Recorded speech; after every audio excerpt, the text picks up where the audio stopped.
Kisah Syekh Subakir, penumbal tanah Jawa. Tidak banyak orang tahu dan mengenal nama Syekh Subakir. Padahal Syekh Subakir adalah seorang ulama wali songo periode pertama yang dikirim khalifah dari Kesultanan Turki Utsmani, yaitu Sultan Muhammad I, untuk menyebarkan agama Islam di wilayah Nusantara.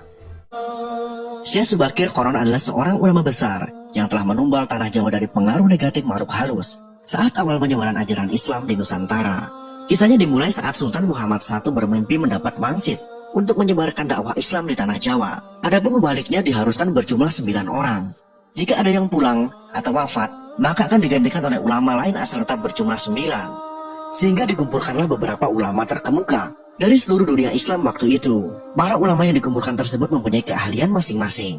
Ada yang ahli tata negara, berdakwah, pengobatan, tumbal atau ruqyah, dan lain sebagainya. Lalu dikirimkanlah beberapa ulama ke Nusantara atau tanah Jawa. Namun sudah beberapa kali utusan dari Kesultanan Turki Utsmaniyah yang datang ke tanah Jawa untuk menyebarkan agama Islam, tapi pada umumnya mengalami kegagalan. Penyebabnya masyarakat Jawa saat itu sangat memegang teguh kepercayaannya, sehingga para ulama yang dikirim mendapatkan halangan. Karena meskipun berkembang, tetapi ajaran agama Islam hanya dalam lingkungan yang kecil, tidak bisa berkembang secara luas. Selain itu, konon, Pulau Jawa saat itu masih merupakan hutan belantara angker yang dipenuhi makhluk halus dan jin-jin jahat.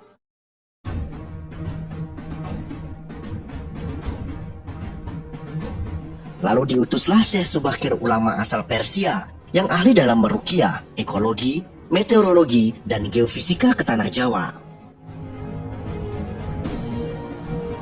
Beliau diutus secara khusus menangani masalah-masalah gaib dan spiritual yang dinilai telah menjadi penghalang diterimanya Islam oleh masyarakat Jawa ketika itu. Berdasarkan bapak tanah Jawa, setelah sampai ke Nusantara, Syekh Subakir yang menguasai ilmu gaib dan dapat menerawang makhluk halus mengetahui penyebab utama kegagalan para ulama pendahulu dalam menyebarkan ajaran Islam, karena dihalangi para jin dan dedemit penunggu tanah Jawa. Para jin, dedemit, dan lelembut tersebut bisa berubah wujud menjadi ombak besar yang mampu menenggelamkan kapal berikut penumpangnya, dan menjadi angin puting beliung yang mampu memporak-porandakan apa saja yang berada di depannya. Selain itu, para jin kafir dan bangsa lelembut tersebut juga bisa berubah wujud menjadi hewan buas yang mencelakakan para ulama pendahulu tersebut.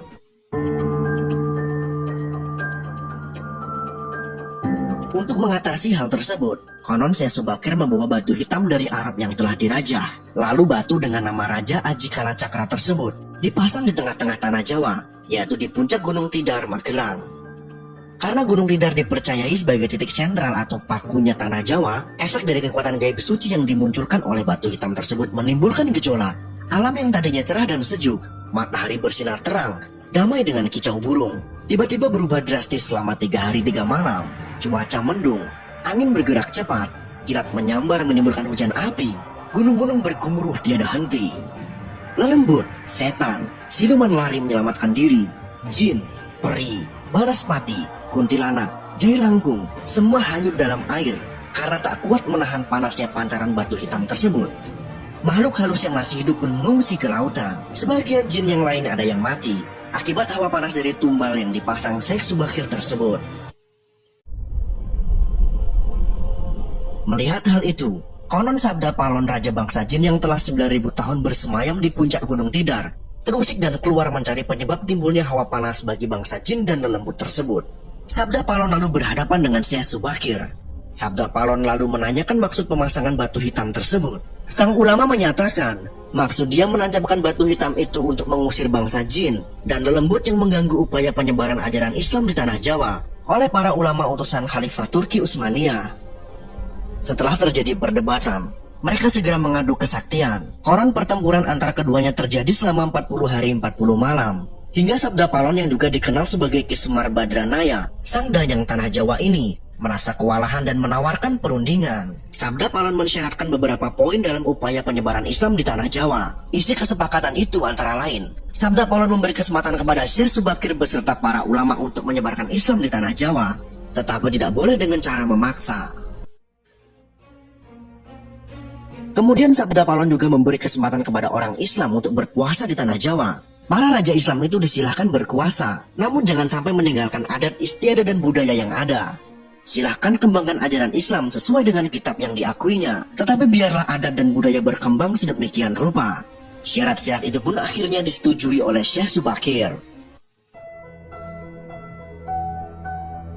Selain di puncak Gunung Tidar, Syekh Subakir juga membersihkan beberapa tempat angker di tanah Jawa yang dikuasai para raja jin dan makhluk halus lainnya. Dalam versi lain diceritakan untuk membersihkan wilayah Gunung Tidar dari bangsa jin, Syekh Subakir membawa senjata pusaka berupa tombak Kiai Panjang. Lalu tombak pusaka tersebut ditancapkan tepat di puncak Tidar sebagai penolak bala.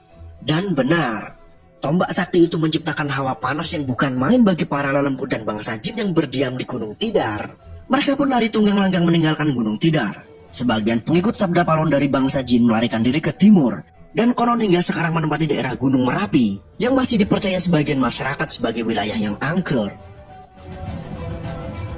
Bahkan sebagian lagi anak buah Sabda Palon ada yang melarikan diri ke Alas Roban dan ke Gunung Serandil.